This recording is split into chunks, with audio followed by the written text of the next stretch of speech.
नमस्कार, city centre में स्वागत है आपका। मैं हूं आपके साथ अमृत तिवारी। अहम खबर है, मध्य प्रदेश में नर्सिंग स्कैम केस मामले में सीबीआई ने आज 4 आरोपियों को कोर्ट में पेश किया।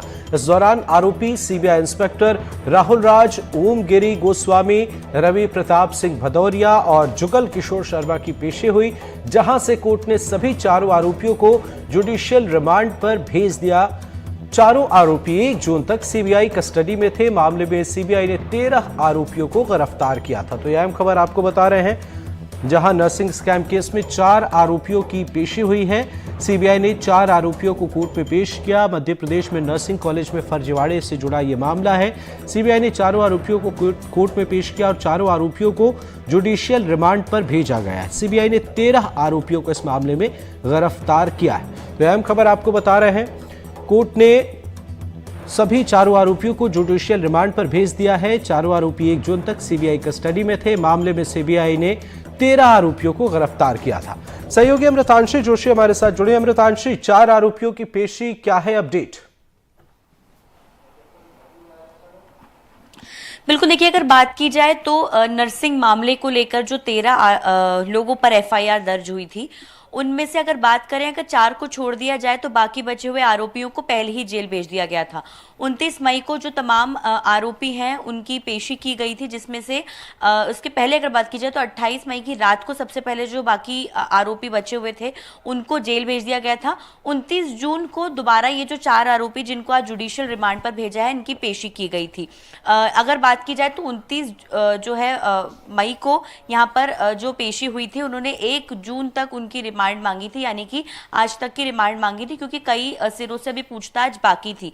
लेकिन आज यहाँ पर जो है चारों ही आरोपियों को पेश किया गया, जिसमें सबसे मुख्य है राहुल राज, जिनके ऊपर जो है एसबीआई ने सबसे पहले नकेल कसी थी और उन्हीं राहुल राज को गिरफ्तार करके ही एसबीआई के सामने पूरा ये जो एक तरीके से हम कह सकते हैं पूरा मामला था नर्सिंग फर्जीवाड़े से जुड़ा हुआ, ये सामने आया था। राहुल राज एक तरह से इसमें मुख्य सरगना है, मुख्य आरोपी हैं। इनके साथ अगर बात करें जुगल किशोर और बाकी 2 अन्य आरोपी जो रवि भदौरिया हैं, उनको आज तक की रिमांड पर लिया गया था, लेकिन अब आज उनको स्पेशल सीबीआई कोर्ट में पेश करके अगर बात की जाए तो उनको न्यायिक हिरासत में भेज दिया गया है। यानी कि तमाम ये जो आरोपी हैं अब इनको जुडिशियल रिमांड पर भेज दिया गया है। अब जुडिशियल रिमांड पर भेजा गया है तो देखिए, इन आरोपियों का सबसे पहले मेडिकल करवाया जाएगा, क्योंकि अब पेशी हो गई है। मेडिकल करवाने के बाद इनको सीधा जेल भेज दिया जाएगा और जब भी सीबीआई चाहेगी तो वो कभी भी इन सभी आरोपियों से पूछताछ कर सकती है। इसमें पूरे मामले में कुल अगर बात की जाए तो 23 आरोपी नामजद हैं। 23 लोगों पर इसको लेकर पूरा मामला जो है वो दर्ज है। 23 आरोपी नामजद हैं, लेकिन 23 में से अगर बात करें तो जो 13 आरोपी हैं उनको पुलिस ने फिलहाल गिरफ्तार किया है और उन सभी को अब जेल भेज दिया गया है। पहले बाकी बचे हुए आरोपियों को जेल भेजा गया था और आज जो 4 बचे हुए आरोपी थे इनको न्यायिक हिरासत में जो बिल्कुल बिल्कुल सही कहा आपने अमृतांशी। लेकिन बड़ी बात यह है कि 1 जून तक सीबीआई कस्टडी में ये चारों आरोपी थे, जो कि बेहद खास है इस केस की अगर हम बात करें तो। क्या उम्मीद की जा रही है अब जबकि इन्हें जुडिशियल कस्टडी में भेज दिया गया है तो कई जानकारियां सीबीआई के पास इकट्ठा हो चुकी होंगी? क्या आगे उम्मीद करें, क्योंकि ये नाम बेहद खास है और इनके पास कई सारी जानकारी है, तो आगे क्या कुछ हो सकता है? क्या और भी लोगों के नाम सामने आ सकते हैं? बिल्कुल, देखिए, आज जिसको जुडिशियल रिमांड पर भेजा गया है राहुल राज, ये एक तरह से पूरे मामले के मुख्य आरोपी हैं। राहुल राज ही ये तय करते थे कि किस कॉलेज से रिश्वत ली जानी है, कितनी रिश्वत ली जानी है, रिश्वत का बंटवारा किस तरीके से होना है, और सब कुछ वो खुद तय करते थे, खुद जाकर मीटिंग करते थे। तो कहीं ना कहीं राहुल राज के पास जो तमाम मुख्य जानकारियां, क्योंकि देखिए ये जो पूरा रिश्वतखोरी का एक तरीके से हम कह सकते हैं धंधा है, ये सिर्फ अभी पिछले महीनों में नहीं देखा गया है, ये बहुत लंबे समय से चल रहा था। क्योंकि इतने सारे कॉलेजेस को फिट और अनफिट बताया गया है, तो जाहिर तौर पर उनके ऊपर राहुल राज के पास 60 कॉलेजेस का जिम्मा था पूरा। तो एक तरीके से हम कह सकते हैं कि जब तक सीबीआई की दोबारा नए सिरे से जांच नहीं होती है, जिसको लेकर शायद जांच हो भी सकती है, सभी कॉलेजेस की लिस्ट भी मांगी गई है, जब तक दोबारा से जांच नहीं होती है तब तक यहाँ पर जो तमाम मुख्य आरोपी हैं इनसे पूछताछ लगातार जारी रहेगी और राहुल राज के साथ साथ जो बाकी 3 आरोपी हैं उनसे भी पूछताछ की जाएगी और उस पूछताछ के हिसाब से अगर इस पूरे नेटवर्क में और भी लोग कोई शामिल होंगे तो उनको जो है दोबारा से गिरफ्तार भी किया जाएगा, क्योंकि 23 में से अगर बात करें तो अभी तक सिर्फ 13 ही आरोपी गिरफ्तार हुए हैं, बाकी बचे हुए आरोपी को गिरफ्तार अभी नहीं किया गया है। जी बिल्कुल। अमृतांशी, एक संक्षेप में आपसे जवाब चाहेंगे, क्या पेशी के दौरान सीबीआई की तरफ से रिमांड अवधि बढ़ाने की भी गुजारिश की गई? क्या ऐसा हुआ था, कोई जानकारी है? बिल्कुल, देखिए 29 मई को जो ये 4 आरोपी पेश हुए थे उनकी 1 जून यानी कि आज तक की रिमांड ली गई थी और सीबीआई ने खुद उसकी रिमांड ली थी, क्योंकि सीबीआई लगातार पूछताछ कर रहा था। अब क्योंकि जुडिशियल रिमांड पर भेज दिया गया है, न्यायिक हिरासत में भेज दिया गया है, तो अब आरोपियों को जेल भेज दिया जाएगा और जेल भेजने के साथ साथ यहाँ पर आगामी समय में अगर कोई पूछताछ होनी होगी तो वो होगी, लेकिन लगातार सीबीआई जांच में लगी हुई है और इन आरोपियों को फिलहाल अब पूरे जो 13 आरोपी जो निश्चित तौर पर अमृतांशी, अगर जरूरत होती है तो इनसे आगे भी पूछताछ सीबीआई की टीम कर सकती है। बहरहाल बहुत बहुत शुक्रिया इन तमाम जानकारियों के लिए, नजर बनाए रखिएगा। इधर खंडवा में भीषण गर्मी और उमस के बीच राहत की बारिश हुई है। बारिश के चलते लोगों को भीषण गर्मी से राहत मिली है और तापमान में भी गिरावट आई है। भीषण गर्मी के चलते लोगों का हाल बेहाल था।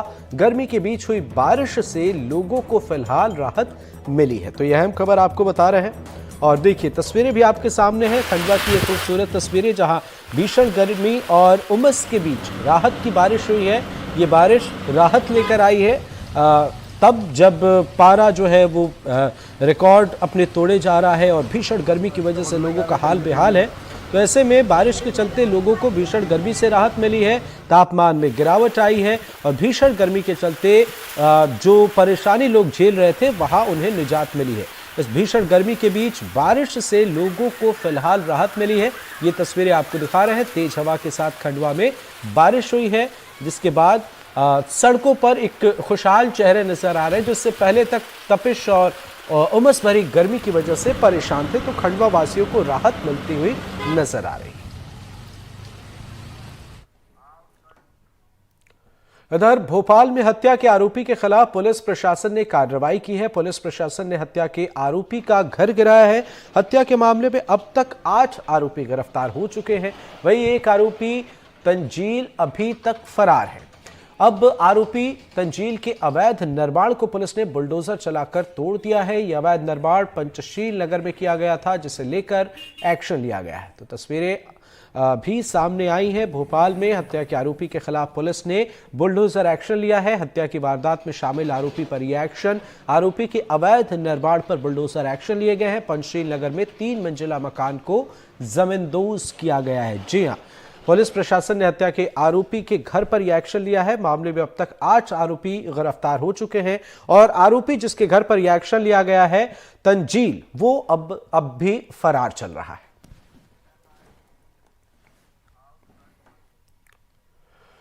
खबर गरियाबंद से, जहां चलती हुई यात्री बस में अचानक आग लग गई और देखते ही देखते आग ने विकराल रूप धारण कर लिया। बस पूरी तरह से आग की चपेट में आ गई। आपके सामने तस्वीरें भी हैं। ये बस ये जो यात्री बस है ये जगदलपुर से रायपुर जा रही थी। बताया जा रहा है कि एसी की पाइप फटने की वजह से बस में आग लगी। गनीमत रही कि बस में सवार 35 यात्री सभी के सभी सुरक्षित बाहर निकाल लिए गए।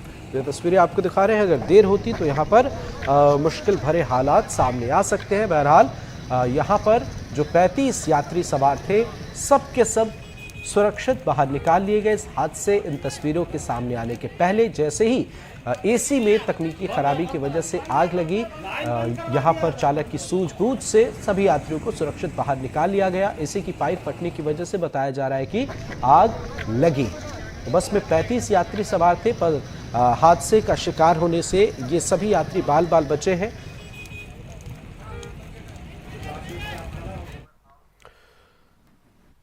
और इस बीच अहम खबर कटनी से, कार सवार हादसे का शिकार हुए हैं। अनियंत्रित होकर पेड़ से टकराई है कार सवार 3 लोगों के मौत की खबर है। 4 घायल हैं। घायलों को अस्पताल में इलाज के लिए भर्ती कराया गया है। अहम खबर है ये, कटनी में सड़क हादसे का मामला सामने आया है, जहां कार सवार 3 लोगों की मौत हो चुकी है। हादसे में 4 लोग बुरी तरह से घायल हैं। घायलों का कटनी अस्पताल में इलाज चल रहा है। बताया जा रहा है कि इंदवार थाना क्षेत्र में यह हादसा हुआ है, जहां वाहन अनियंत्रित होकर पेड़ से टकरा गई, जिसके चलते 3 लोगों की मौत और 4 लोग घायल हो गए। मामले पर कटनी के एएसपी डॉक्टर संतोष ने बताया कि घटना उमरिया जिले के इंदवार थाना क्षेत्र में हुई, जिसके चलते बरही अस्पताल नजदीक होने की वजह से घायलों को बरही अस्पताल भेजा गया और मामले की जांच भी की जा रही है। तो ये तस्वीरें अस्पताल की हम आपको दिखा रहे हैं। कटनी से खबर है, कार सवार हादसे का शिकार हुए हैं, 3 लोगों की मौत, 4 घायल हैं। घायलों का अस्पताल में इलाज जारी। कटनी उमरिया मार्ग में आज सड़क हादसा हो गया, जिसमें बोलेरो सवार रेत ठेका कंपनी में काम करने वाले कर्मचारियों में 3 लोगों की मौत हो गई और 4 घायल हैं। मामले पर जो एडिशनल एसपी हैं यहाँ पर डॉक्टर संतोष डिहरिया जी, वो बताएंगे कि क्या मामला था, क्या घटना है। थाना इंदवार जो है उमरिया का, उसके अंतर्गत अमरपुर करके चौकी है, वहाँ पर एक बोलेरो पेड़ से टकरा गई और उस टकराने के बाद जो है एक मकान में घुस गई थी, जिसमें 7 लोग सवार थे, जिसमें से 3 लोगों की मृत्यु हो गई है। सब जो है अभी बरही अस्पताल में रखे हुए हैं पीएम के लिए, वो आगे की कार्रवाई चल रही है। इसके साथ ही 3 लोग जो है गंभीर रूप से घायल हुए हैं, जिनको बरही से कटनी के लिए रेफर किया गया है और वो यहाँ कटनी हॉस्पिटल में भर्ती हैं। इसके साथ साथ जो ड्राइवर था उसको भी कुछ मामूली चोटें आई हुई हैं, वो अभी बरही हॉस्पिटल में जो है भर्ती है और इलाजरत है। तो ये जानकारी दे रहे हैं कटनी के जो एडिशनल एसपी डॉक्टर संतोष डिहरिया, जिसने उन्होंने बताया घटना पर पूरी जानकारी दी, जिसमें बताया कि 3 घायल जो हैं, जो गंभीर रूप से घायल हैं, उनका जिला अस्पताल कटनी में यहाँ पर इलाज जारी है और एक जो मामूली चोट है ड्राइवर जो था गाड़ी का, उसका बरही में इलाज जारी है। कटनी से राम बिहारी गुप्ता, एनडीटीवी। खंडवा में ध्वनि प्रदूषण को लेकर पुलिस ने बड़ी कार्रवाई की है। वाहनों से प्रेशर हॉर्न और कॉन्फोर्ड साइलेंसर को लेकर पुलिस ने एक्शन लेकर साइलेंसरों पर बुलडोजर चलाया है। तस्वीरें आपके सामने हैं। ध्वनि प्रदूषण को लेकर सरकार सख्त है। जहां सार्वजनिक जगहों से लाउड स्पीकर हटाए गए हैं, तो वहीं अब वाहनों पर भी एक्शन हो रहे हैं। ऐसे में पुलिस ने उन वाहनों पर कार्रवाई की है जिनके साइलेंसरों से तेज आवाज आती है। ऐसे में करीब 80 साइलेंसर और प्रेशर हॉर्न को जब्त कर उन पर बुलडोजर चलाए गए। ये तस्वीरें आपके सामने। आमतौर पर इससे पहले आपने देखा होगा, जहां शराब जब्ती के बाद बुलडोजर एक्शन लिया जाता है, उन्हें ऐसे ही रखकर उस पर बुलडोजर से उन्हें नष्ट किया जाता है। तो यहां भी देखिए, ये जब्त करके लाए हुए साइलेंसर हैं जिनसे बहुत तेज आवाज आती है, तो इन्हें यहां पर रखकर और इन्हें नेस्तनाबूद किया गया है। आप समझ सकते हैं, इन्हें तहस नहस किया गया ताकि इसका इस्तेमाल ना हो। और इसके साथ ही ये जो एक्शन है, ये जो तस्वीरें हैं, वो एक संदेश के तौर पर भी इसे पेश करने की कोशिश है कि आने वाले वक्त में लोग ध्वनि प्रदूषण को गंभीरता से लें और इससे बचें। बहुत दिनों से शिकायतें मिल रही थी कि बुलेट मोटरसाइकिल में कुछ लोग पटाखे की आवाज़ वाले साइलेंसर और तेज आवाज़ वाले साइलेंसर लगा के घूमते हैं शहर में, जिससे काफ़ी मात्रा में ध्वनि प्रदूषण फैलता है। और बुजुर्ग या कोई बीमार व्यक्ति है, उसके बाजू से जब गाड़ी निकलती है तो वो बेचारा गिर भी जाता है, परेशान हो जाता है और आम जनता को इससे काफ़ी तकलीफ होती है। तो यातायात पुलिस खंडवा के द्वारा लगातार इस विषय पर कार्रवाई की जा रही थी और ये कार्रवाई करते हुए हमारे के द्वारा लगभग 70 से 80 साइलेंसर मोटरसाइकिलों से जब्त भी किए गए हैं और उनके चालान बनाए गए हैं, जिनका आज नष्टीकरण की कार्रवाई थी, जिनमें रोलर फेर के उनको नष्ट किया गया ताकि उनका कोई दुरुपयोग ना कर सके या दोबारा उपयोग ना हो। इसके अलावा प्रेशर हॉर्न पर भी कार्रवाई की गई। प्रेशर हॉर्न भी काफ़ी मात्रा में हमारे यहाँ इकट्ठे थे, उनको भी सबका नष्टीकरण किया गया। ग्वालियर में दिन दहाड़े फायरिंग करने वाले बदमाश के खिलाफ पुलिस ने एक्शन लिया है। आरोपी का पुलिस ने जुलूस निकाला। ग्वालियर में पिंटू पार्क इलाके में दिन दहाड़े फायरिंग कर बदमाश फरार हो गया था, जिसके बाद आरोपी संजय यादव को पुलिस ने गिरफ्तार कर लिया और आरोपी का जुलूस निकाला। आरोपी पहले से कई गंभीर मामलों में पुलिस की हिट लिस्ट में था।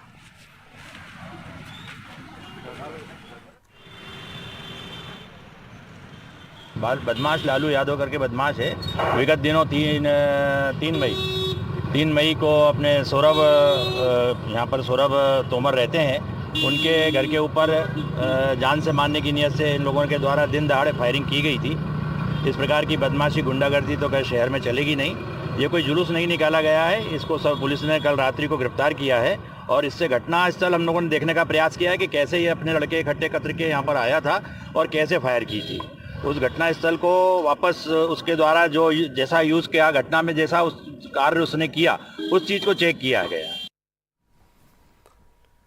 इंदौर में अपराध पर नियंत्रण के लिए अब हथियारों पर पुलिस की नजर है। यही वजह है कि इंदौर कमिश्नरेट ने अवैध हथियारों की खरीद फरोख्त करने वालों और इन गतिविधियों में शामिल बदमाशों के खिलाफ कार्रवाई तेज कर दी है। इसी क्रम में इंदौर क्राइम ब्रांच ने अवैध हथियारों की खरीद फरोख्त करने वाले 3 बदमाशों को 9 हथियारों के साथ 3 जो बदमाश है उन्हें गिरफ्तार किया, 9 हथियारों को जब्त किया है। पुलिस गिरफ्त में अपराधियों से पूछताछ की जा रही है। पूरे गिरोह का पता लगाने की कोशिश की जा रही है। क्राइम ब्रांच के द्वारा लगातार जो अवैध फायर आर्म्स है उनके बेचने और खरीदने वालों के खिलाफ कार्रवाई की जाती रही है और जो वोटिंग से पहले भी एक गैंग पकड़ा गया था जिससे लगभग एक 10 पिस्टल के करीब कट्टे के करीब जब्त हुए थे। जैसे ही वोटिंग हो गई उसके बाद से फिर इन लोगों ने अपनी ये सप्लाई करना शुरू कर दिया है और इनके द्वारा अब अवैध फायर आर्म्स की सप्लाई करना शुरू कर दिया है। और ये धार से 2 व्यक्ति यहाँ पर सिरपुर तालाब की पाल के पास से बेचने आए थे। वहाँ पर क्राइम ब्रांच को खबर मिली, क्राइम ब्रांच पहले से ही इनको ट्रैक कर रही थी। इसमें 2, एक सिकलीकर है राजपाल उसको और एक रामू और भूरा, ये 2 लोग हैं जो कि धार के रहने वाले हैं। इन दोनों को पहले हिरासत में लिया तो इनके कब्जे से जो कि 5 पिस्टल जो कि 32 बोर की थी और 2 कट्टे 12 बोर के कुल और 2 राउंड्स मिले इनसे। कटनी में डकैती की योजना बनाते हुए 5 बदमाशों को पुलिस ने गिरफ्तार किया है। दरअसल मामला माधवनगर थाना अंतर्गत पडुआ के पास का है, जहां पेट्रोल पंप पर डकैती की योजना बनाई जा रही थी। इस दौरान पुलिस ने मौके पर पहुंचकर 5 बदमाशों को गिरफ्तार कर लिया। आरोपियों के पास से पिस्तौल, कट्टा और रिवॉल्वर सहित एक कार जब्त की गई है। आरोपियों पर पहले से ही हत्या, लूट जैसे गंभीर धाराओं में मामला दर्ज है। माधवनगर थाना अंतर्गत ही पड़वा ग्राम के पास एक तालाब स्थित है। वहाँ पे हमें मुखबिर से सूचना मिली कि ये 5 अपराधी वहाँ पर किसी घटना को घटित करने के लिए योजना बना रहे हैं और वहाँ पे खाना पीना इनका चल रहा है। ये 5 अपराधियों को पुलिस ने ओवर पावर करके खदेड़ के इनको पकड़ा है और इसके बाद जो है इसके पास से हमें आग्नेयास्त्र, फायर आर्म्स भी हमें बरामद हुए हैं, जिंदा कारतूस भी बरामद हुए हैं और इसके अलावा चाकू, छुरी, लोहे का बका, रॉड, रस्सी, टॉर्च, ऐसे जो अन्य उपकरण ऐसे बदमाश यूज करते रहते हैं डकैती और लूट करने के लिए, वो भी हमने इसको पकड़ा है। इसके पास से एक गाड़ी बरामद हुई है, स्विफ्ट कार, और कुल मिलाकर के 8 लाख रुपए का मशरूका जो है इन बदमाशों के पास से बरामद हुआ है। अभी हम इसको माननीय न्यायालय के समक्ष पेश करेंगे, इनका PR प्राप्त किया जाएगा और इनसे सख्ती से पूछताछ की जाएगी। बुरहानपुर रेलवे स्टेशन पर आरपीएफ चौकी प्रभारी सुधीर शिंदे पर स्टेशन पर एसी वेटिंग हॉल का संचालन करने वाली महिला से अभद्र व्यवहार का मामला तूल पकड़ता जा रहा है। मामले में मीडिया के आने के बाद मध्य प्रदेश की अगर हम बात करें तो यहां पर मध्य रेल के सबसे बड़े डिवीजन भुसावल डिवीजन की DRM इति पांडे ने 3 सदस्यीय दल से मामले की जांच कराई। जांच में आरपीएफ टीआई सुधीर शिंदे को क्लीन चिट दी गई। अब टीआई सुधीर शिंदे को शासकीय रेल पुलिस की जांच से गुजरना पड़ेगा, क्योंकि पीड़िता ने इसकी शिकायत रेल एसपी, डीएसपी और जीआरपी थाने में की है। बुरहानपुर रेलवे स्टेशन पे मैंने एसी वेटिंग हॉल किराए से लेके रखा है और मुझे यहाँ के सारे जो भी है थोड़ा सा प्रॉब्लम दे रहे हैं। आरपीएफ थाने से शिंदे साहब बार बार बुलावा करते हैं और मुझे बार बार बुला के परेशान करते हैं और उनके जवानों को बार बार रात में 1-1, 2-2 बजे मुझे बुलाने के लिए भेजते हैं। कहाँ पे आपने शिकायत की? तो मैंने आरपीएफ थाने में शिकायत करने गई तो भाई क्यों आ रहे, किस लिए आ रहे ये लोग मुझे बार बार परेशान करने। तो उन्होंने बोला कि आप मुझे मेरे केबिन में आने के लिए आपने किसने बोला था आपको कि मेरे केबिन में आओ करके। आपने कहाँ लिखित में शिकायत की? लिखित में मैंने 4 जगह शिकायत की है, एसपी, डीएसपी, आरपीएफ थाने में सब दूर मैंने 3-4 जगह शिकायत दी है। क्या चाहती है बना? मैं चाहती हूँ कि सर मेरे खिलाफ मेरे को न्याय चाहिए कि भाई ये ऐसा क्यों कर रहे हैं मेरे साथ में। सर मामला ये है कि मैं नाइट ड्यूटी कर रहा था वहाँ पे, तो मेरे टाइम पे तो कोई ऐसा मतलब इशू नहीं हुआ है, ना कोई आरपीएफ वाला है चेक करने। आप थाने गए थे मैडम के साथ? जी सर, मैं आरपीएफ थाने गया हुआ था। मैडम मुझे लेके गई हुई थी कि चलो आरपीएफ थाने चलते हैं, वहाँ पे बात करते हैं कि क्या इशू है। क्या हुआ फिर वहाँ थाने में? फिर सर वहाँ पर जाने के बाद मैडम अंदर मतलब डायरेक्ट उनके चैम्बर में गई, इंस्पेक्टर साहब के वहाँ पर गई और चिल्लाने लगी। टीआई साहब ने भी कुछ बोला इनको? टीआई साहब ने बोला कि मैंने तो आपको बुलाया नहीं है, आप किस लिए आए हो। आपने अपने बयान दर्ज करा दिए? जी सर, बयान दर्ज। बयान में भी क्या बताया आपने? सर बयान में भी यही बताया मैंने। हमको मंडल कार्यालय पे आदेश प्राप्त हुए, इसकी जांच कीजिए। हमने उनकी जांच करके भेज दी है मंडल कार्यालय को। उसमें एसी अटेंडेंट लक्ष्मी महाजन ने आरपीएफ सुधीर सिंधे जी है, उनके ऊपर अभद्रता का आरोप लगाया है। इसकी हमने जांच कर ली है और अब जांच मंडल कार्यालय को भेज दिया है हमने। कटनी शहर में लगातार बिजली की समस्या और लो वोल्टेज से लोग परेशान हैं। यूथ कांग्रेस ने बिजली समस्या को लेकर कुछ दिन पहले ही बिजली दफ्तर का घेराव कर ज्ञापन सौंपा था, लेकिन समस्या जस की तस बनी रही।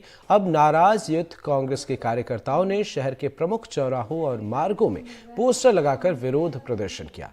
पोस्टर में बिजली दो या गद्दी छोड़ो के नारों के साथ पोस्टर लगाए गए हैं। बिजली की समस्या को लेकर एनडीटीवी संवाददाता राम बिहारी गुप्ता ने मिशन चौक पर लोगों से खास बातचीत की है। लोगों का क्या कहना है और स्थानीय लोगों की किस तरीके की प्रतिक्रिया है, आइए जरा सुनते हैं। युवक कांग्रेस ने कटनी शहर में अघोषित बिजली कटौती के खिलाफ मुहिम छेड़ी है। जहां 3 दिन पहले बिजली दफ्तर का घेराव किया गया था, तो वहीं आज शहर में पोस्टर वार के माध्यम से उन्होंने विरोध प्रदर्शन किया है। पोस्टर में आप देख सकते हैं कि बिजली दो या गद्दी छोड़ो, उन्होंने प्रदेश सरकार पर भी निशाना साधा है, जिसमें कहा गया है कि यहाँ पर बार बार जो कटौती हो रही बिजली से लोग परेशान हैं, आम आदमी परेशान है, जिसको लेकर यूथ कांग्रेस सामने आया है। हमारे साथ यहाँ कुछ लोग यहाँ पर मौजूद हैं। ये बताइए, बिजली कैसी चल रही है आपकी? कम चल रही है भैया, बहुत परेशानी है जी। तो क्या इसका निराकरण जो अभी जो यूथ कांग्रेस विरोध प्रदर्शन करेगी बिजली की मांग को लेकर, कैसा लग रहा है? सही कर रहे हैं? सही कर रहा है। क्या नाम है आपका? संजू यादव। ये जो है संजू यादव जो बता रहे हैं। एक और हमारे साथ है, शहर में बिजली कटौती जो समस्या है आपको भी बहुत सामना करना पड़ता है। गर्मी इतनी पड़ रही है कि बिजली हमको 24 घंटे चाहिए, लेकिन गर्मी के कारण बंद रही। बहुत कटौती हो रही है। कहाँ रहते हैं? मैं गुलवारा में रहता हूँ। क्या नाम है? मेरा राजकुमार रजक। ये राजकुमार भी हैं जो अपनी परेशानी बता रहे हैं कि शहर में बहुत बिजली कटौती होती है। यहाँ पर एक दुकान संचालक भी हैं, हम इस समय मिशन चौक में खड़े हैं। ये बताइए, बिजली कटौती जो समस्या हो रही है। अरे बहुत परेशानी, रात भर आदमी सो नहीं रहा, कारोबार भी नहीं कर पा रहा। ना दिन में लाइट मिल रही सही ढंग से, ना रात में मिल रही। बहुत ज्यादा परेशानी है, हर आदमी कारोबार परेशान है और लाइट से, क्योंकि अगर रात के सोएगा नहीं तो दिन में काम करेगा नहीं, तो परेशानी हो रही है। बहुत ज्यादा परेशानी, बहुत दिक्कत। क्या नाम है आपका? मेरा नाम महमूद अहमद। ये महमूद अहमद हैं जो बता रहे हैं कि बिजली की समस्या काफ़ी है, और यूथ कांग्रेस ने जो लगातार जो पोस्टर वार के माध्यम से सरकार को चेतावनी दी है कि बिजली दो या गद्दी छोड़ो। इसमें लिखा है कि कटनी वासियों को 24 घंटे बिजली देने में विफल मुख्यमंत्री जी व उनके सम्मानित प्रतिनिधिगण गर्मी फुल बिजली गुल, यह इस नाम से पोस्टर लगाए हैं और विरोध प्रदर्शन किया गया है। जैसा कि हमने आपके सामने लोगों से चर्चा भी की, जिन्होंने साफ तौर पे बिजली की समस्या बताई। कटनी से राम बिहारी गुप्ता, एनडीटीवी। छत्तीसगढ़ में इन दिनों हीट वेव के चलते सभी लोग परेशान हैं और हालात ये हैं कि गर्मी को देखते हुए राज्य शासन की ओर से समर कैंप का आयोजन किया गया था, जिसे बंद कर दिया गया। लेकिन आंगनबाड़ी केंद्रों में नौनिहालों को सुबह 7 से 11 बजे तक बुलाया जा रहा है। इसे लेकर अभिभावकों ने नाराजगी भी जताई। वहीं आंगनबाड़ी कार्यकर्ता संघ ने भी कलेक्टर को ज्ञापन सौंप चुके हैं आंगनबाड़ी संघ की तरफ से, और कई आंगनबाड़ी केंद्रों में मूलभूत सुविधाओं की कमी है।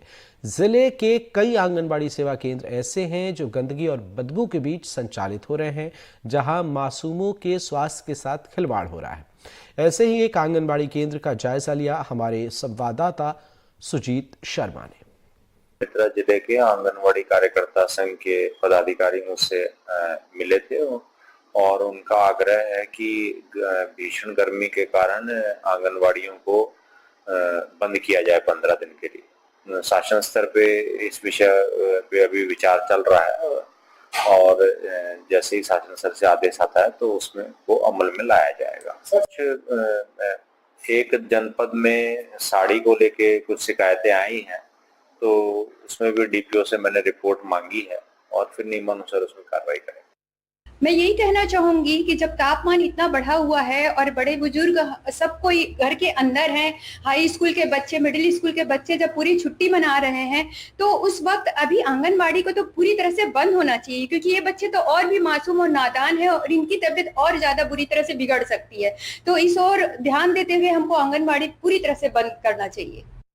मैं इस वक्त खड़ा हूँ ग्राम पंचायत पद्मी के आंगनबाड़ी केंद्र क्रमांक 2 में, जहां की हालत आप देख सकते हैं। आंगनबाड़ी केंद्र से महज 2 फीट के अंदर में ये कचरे की पूरी नाली है और लगभग 4 से 5 फीट ये जो नाली है वो बताया जा रहा है। इस नाली को आप देख सकते हैं कि नाली की स्थिति इतनी खराब है कि इस पर पूरी गंदगी भरी हुई है। यहाँ पर कुछ माताएं हैं जिनके बच्चे यहाँ पढ़ते हैं, उनको छोड़ने के लिए आए हुए हैं। पूछते हैं क्या एक नाली इसने हमेशा है? हमेशा है नाली तो हमेशा रहता है, मगर साल में एक बार होता है सफा। अभी कैसे गंदगी दिखत है? अरे सब शादी उदी हो पूरा गंदगी लाल गली के फेंक दे। शादी वाले मन ना पूरा यही फेंक देते। तो सफाई सरपंच सचिव अब करते, अभी अब कर रही है, फिर अब गाँव लोग फेंक देता है ना, मानता नहीं सरपंच सचिव से। अपने अभी लड़का को छोड़े आते हो, कैसे स्वास्थ्य पर असर पड़ी नहीं पड़ी? कुछ घटना गिर गए? बस्ती वालों को सचिव सरपंच सब बोलता है, मानता नहीं है ना, नान के पूरा डाल देता है। जिसका कहना है कि सरपंच सचिव को लगातार कहते मानते नहीं। मैं आपको दिखाना चाहूंगा कि देखिए यहाँ पर एक जो है वो सेप्टिक टैंक का गड्ढा है, लगभग 4 से 5 फीट ये गड्ढा होगा। अगर मासूम बच्चे खेलते खेलते अगर गिर जाए तो उसकी हालत क्या होगी ये सोच सकते हैं। एक हमारे साथ ऐसी दादाजी आए हुए हैं, दादाजी से पूछते हैं ये कब का गड्ढा हुई है?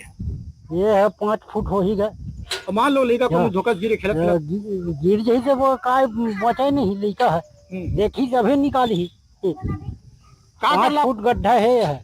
ये पाटे पर तुम नहीं कहा? कई बार हो गए कहा, सेप्टिक बनवाए बर खनवाए, पानी गिरे मारे तो नहीं बना से कुछ घेरा करना चाहिए, कहीं कुछ घेरा वेरा करना चाहिए, कहीं गिर जाए लड़का मासूम है। सेप्टिक बनवाही के सुने मुँह है, अभी लापरवाही आज नो हाथ का दिन खुला है। अभी कचरा कतक गड्ढा हुई नाली है? नाली है ऐसे गड्ढा है, बड़े पोंगा लगी, बड़े पोंगा डाल दे सीधा बंधाई से दिले। इसने कचरा में मन के लड़का मन इसने कचरा में पड़ते।